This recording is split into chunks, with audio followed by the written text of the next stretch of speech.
Cet atelier, c'est l'atelier de mon père, de Gênes. Il a bâti en 1974. Il a vraiment bâti de ses mains sur un terrain qui appartenait à mon grand-père. C'est une histoire familiale et ce terrain, nous y sommes attachés. Les enfants y ont joué aussi. C'est un lieu qui est partagé par un grand nombre de personnes de la famille. Lorsque je suis arrivé dans l'entreprise, mon frère était là, mon frère Daniel a travaillé avec mon père et deux autres employés. On a travaillé ensemble pendant quelques années. Ensuite, lui est parti, moi j'ai poursuivi avec mon père. En fait, moi j'ai fait de la mécanique au départ, pour surtout pas refaire du bois. Travailler avec mon père, c'était un peu compliqué, donc voilà, je me suis trouvé, j'ai fait un CAP de mécanique, de petite mécanique ça s'appelait, et donc on travaillait sur les tours des fraiseuses, des étaux-limeurs, etc. Et on apprenait à limer des parallélépipèdes avec des tolérances, etc. On faisait du traitement thermique, c'était vachement intéressant. Sauf que le travail ensuite d'un mécanicien sur machine-outil, j'ai trouvé que c'était quand même pas très fun. J'ai tenté l'expérience de travailler avec mon père en menuiserie. Et puis là, effectivement, là j'ai découvert, j'avais quelques années de plus et j'ai trouvé tout l'intérêt du bois et là j'ai commencé à aimer. J'ai découvert le bois en fait, l'intérêt du travail du bois. Tu n'as pas un plateau identique. Ce plateau-là, eh bien voilà, il a ses défauts. Il y a des parties qui seront inutilisables, voilà, et puis c'est extrêmement varié. C'est une diversité qui est vraiment appréciable.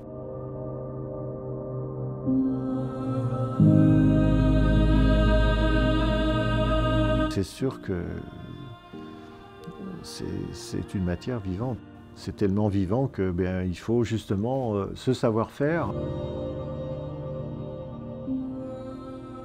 L'atelier n'a pas toujours été dans cette configuration-là. La zone de montage était à l'emplacement des machines en fait, et les rabots et dégots étaient tout à fait au fond de l'atelier. Tout a bougé quoi. En fait, la toupie était de ce côté, l'acier à ruban était au milieu de l'atelier dans l'autre sens. Voilà. Et ici, c'était la zone de montage. Dans le monde de la menuiserie, effectivement, ça a vraiment évolué. Lorsque je me remémore un petit peu mes premiers moments, le travail manuel était vraiment beaucoup plus important que maintenant. Si on parle de cette entreprise, elle n'a pas énormément évolué. Ce qui a le plus changé, en fait, c'est peut-être le relationnel. La relation avec le client, qui est vraiment très différente de ce qu'on a pu connaître au départ. Ici, c'est le stock de chutes, enfin entre guillemets, qui peuvent être encore exploitables. Presque chaque bout de bois a son histoire, enfin en tout cas, il est relié à un client, à un ouvrage. Alors on peut prendre par exemple ce bois qui est magnifique, c'est du padouk. C'est un bois extrêmement dur qui a une densité plus de 1. Nous avons réalisé un escalier pour un client ouais, c'était vraiment un très bel ouvrage. C'était un petit peu exceptionnel parce que le client nous a fourni le bois. C'était un exploitant forestier du Gabon. Et donc il est revenu avec la quantité de bois pour faire son escalier, ses portes, enfin, etc. Un menuisier ne jette jamais aucun bout de bois. Enfin, vraiment, il faut qu'il n'y ait plus d'usage possible. Soit parce qu'il peut y avoir des nœuds enfin, ou des défauts qui le rendent inexploitable. Même ce bois-là, c'est vraiment ridicule de conserver ça, mais en fait, il s'agit de Pao Rosa. C'est un bois exotique aussi, relativement rare. Mais ici, je peux tirer peut-être un manche d'outil ou quelque chose comme ça. Donc ça, c'est vraiment intéressant. C'est une essence qu'on ne pourra pas avoir aussi facilement que ça. Un menuisier sait très bien reconnaître la valeur d'un bois. Et donc, si on a conservé cette chute ici, c'est qu'il y a un usage possible.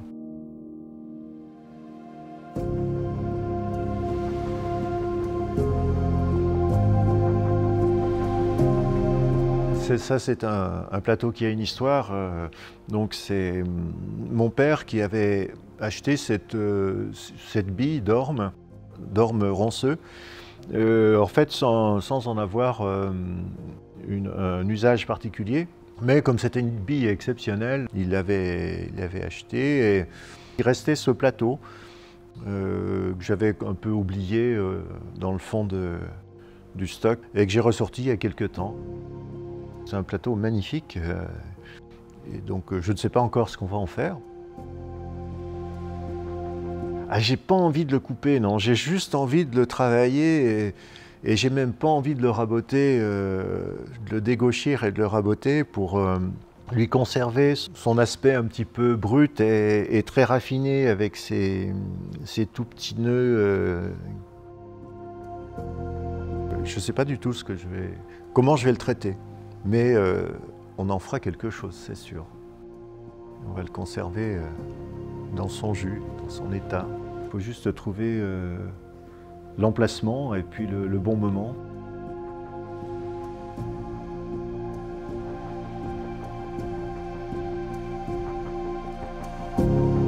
Lorsqu'on coupe un bois, voilà, on l'a coupé. S'il est trop court, il est trop court.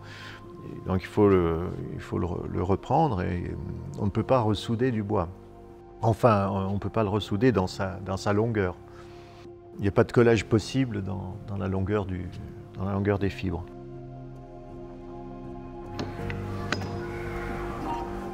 Je suis menuisier. La menuiserie, c'est très vaste.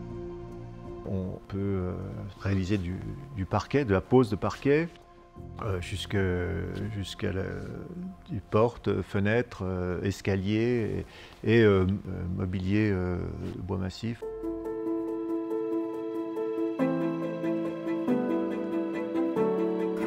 On a eu des périodes aussi, on a utilisé beaucoup de panneaux, notamment sur la période où on travaillait pour le domaine hospitalier. Ça, c'était vraiment intéressant. Il y a tout l'aspect étude et ergonomie et études en relation avec les personnels soignants qui étaient vraiment très intéressantes. Donc il fallait restructurer un office infirmier, par exemple. Et un office infirmier, eh bien, ça comprend plusieurs intervenants, un médecin, mais aussi des aides-soignantes, des infirmières, et il y a plusieurs fonctions. On peut faire de la décontamination dans un office infirmier, mais il y a aussi toute une partie administrative, des réunions quotidiennes du personnel. C'est finalement un lieu qui est assez complexe. Il y a aussi du stockage de dispositifs médicaux, enfin, c'est très varié. Et voilà, il faut arriver à imaginer quelque chose qui soit, enfin, un espace qui soit ergonomique et qui soit fonctionnel et qui respecte les normes d'hygiène.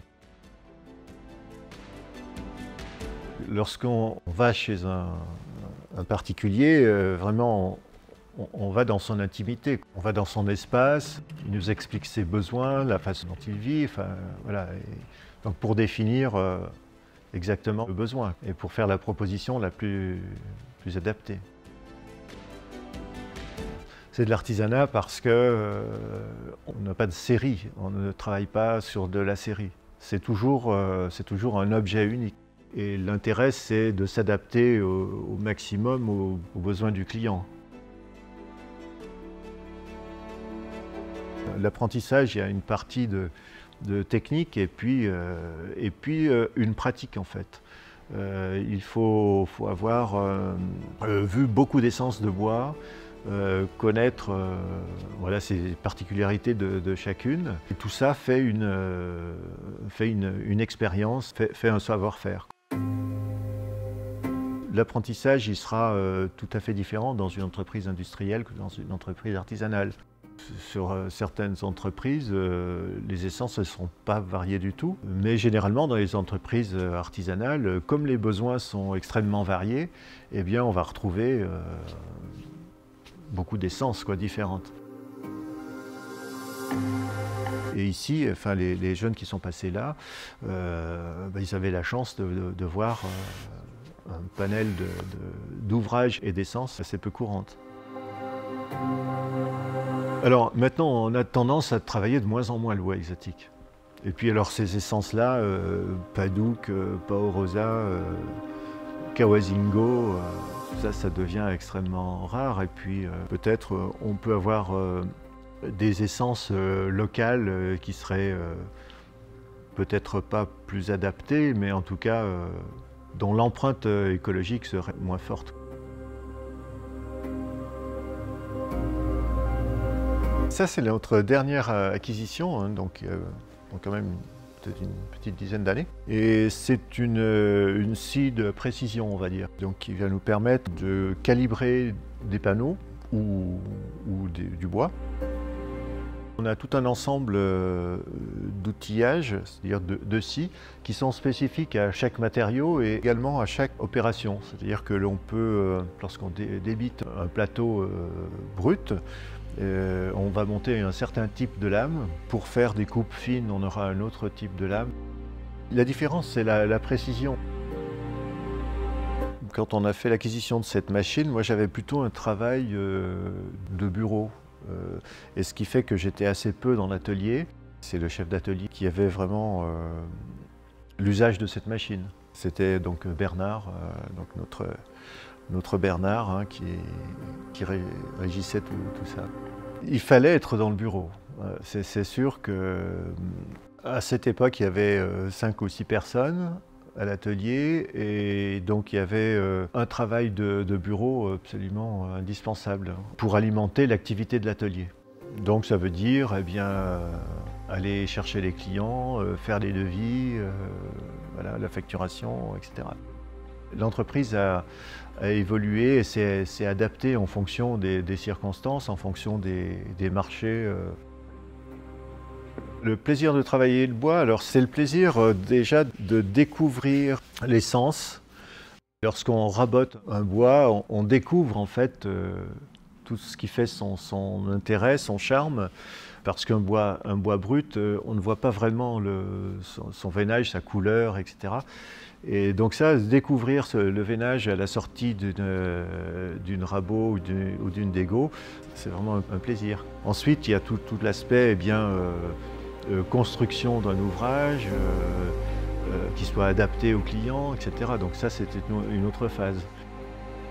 En fonction du plateau et du bois qu'on a de disponible, eh bien, on privilégiera telle pièce à tel endroit. Mais ça, c'est tout un savoir-faire.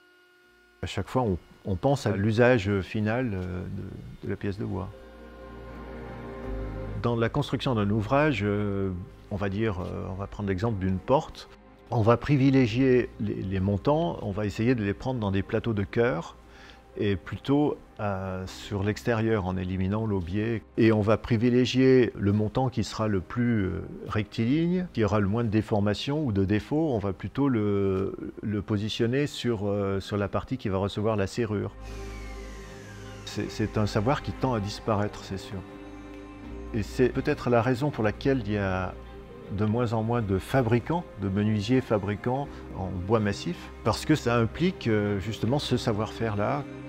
Dans le cadre d'une industrie, on ne peut pas se permettre d'avoir ce type de réflexion.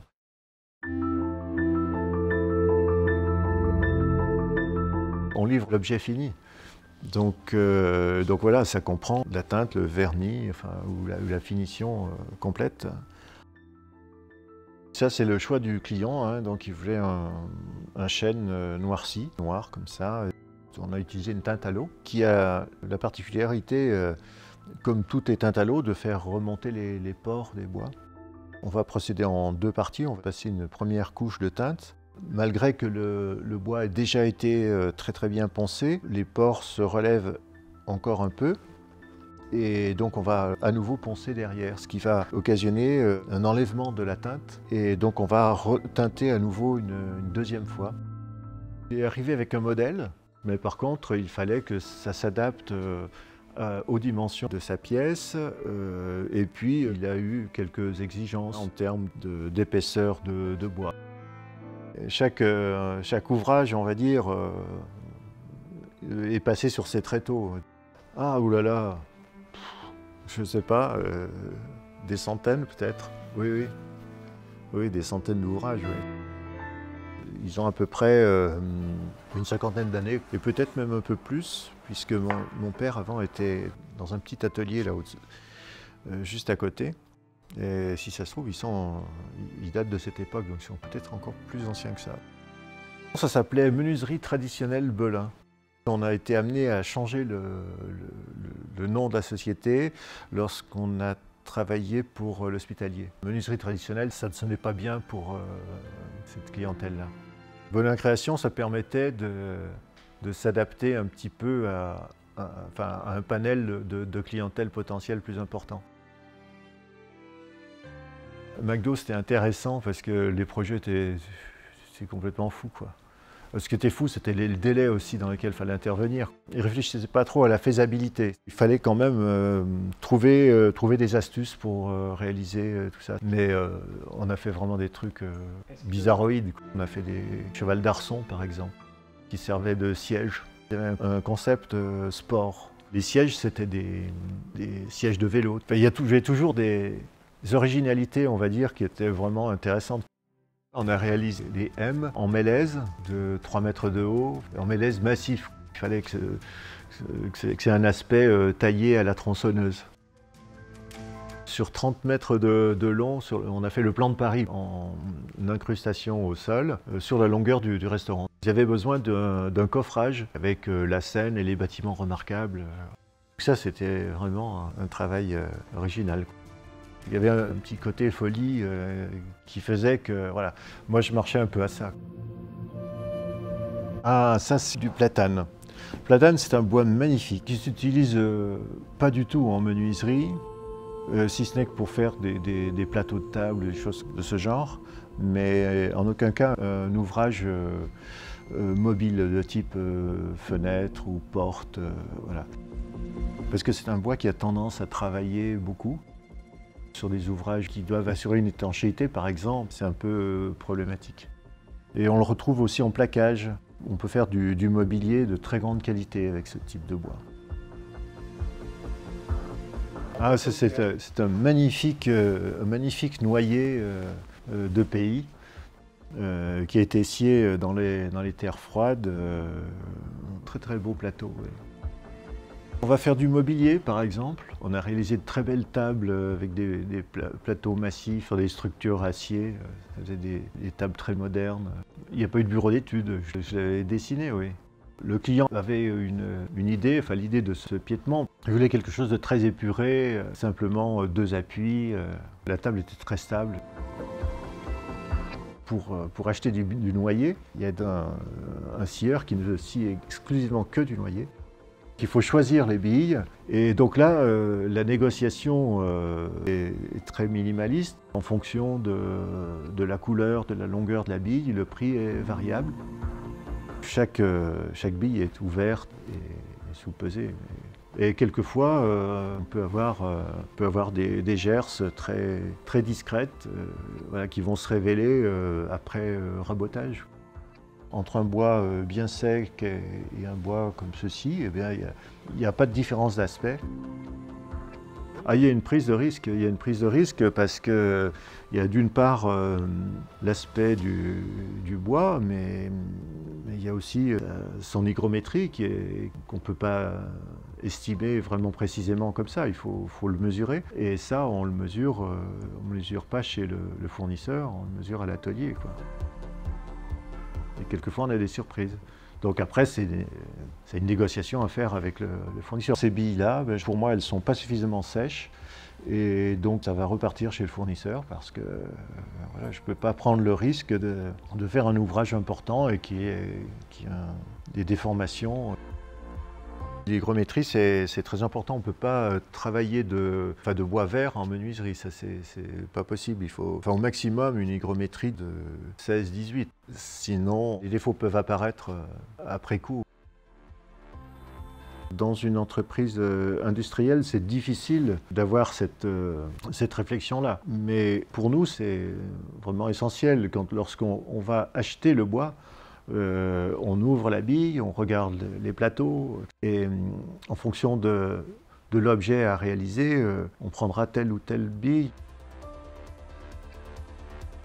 Plus beaux ouvrages, eh bien, il y a notamment une porte cintrée en plan avec un tressage de chêne. Et donc on a réalisé 2 portes coulissantes. Le panneau, c'était un tressage de chêne. C'était assez complexe à faire parce qu'on a fait plusieurs essais avec du bois massif et on n'arrivait pas à tirer des lamelles suffisamment fines pour pouvoir faire ce tressage. On n'arrivait pas à trouver du bois avec une veine suffisamment droite et régulière pour ne pas avoir d'éclatement. Donc on a pris la solution de travailler avec du plaquage. On a fait des empilements de plaquage. Dans un plaquage, ça fait à peine 1 millimètre. Et donc on a mis 3 ou 4 feuilles de plaquage qui nous donnaient un ruban très régulier et suffisamment souple pour absorber le tressage. Oui, une belle réalisation qui a été faite par Bernard Béguin, notre chef d'atelier. Il y avait de quoi être fier de son ouvrage. C'est tout l'intérêt de ce métier, de chercher à chaque fois de nouvelles façons de procéder, et toujours en fonction de l'expérience préalable. C'est un métier de passion. On peut le faire si on est passionné par la matière et voilà. Alors après, il faut trouver l'entreprise qui correspond et qui sera à même d'apporter ce qu'on cherche. Et ça, c'est pas évident aujourd'hui. Les petites structures qui sont soit généralistes, hein, c'est-à-dire qui vont travailler aussi bien sur de l'escalier ou du mobilier, c'est de plus en plus rare. Maintenant, les petites entreprises ont tendance à utiliser des machines à commande numérique, ce qui fait que le travail n'est plus du tout le même. Il y a un bureau d'études, voilà. Enfin, en fait, les petites structures ressemblent de plus en plus à ce qu'on pouvait retrouver dans des grandes entreprises. À savoir que, eh bien, il y a peu de gens qui conçoivent et ensuite d'autres équipes fabriquent, voilà, sans avoir une maîtrise vraiment sur l'objet construit.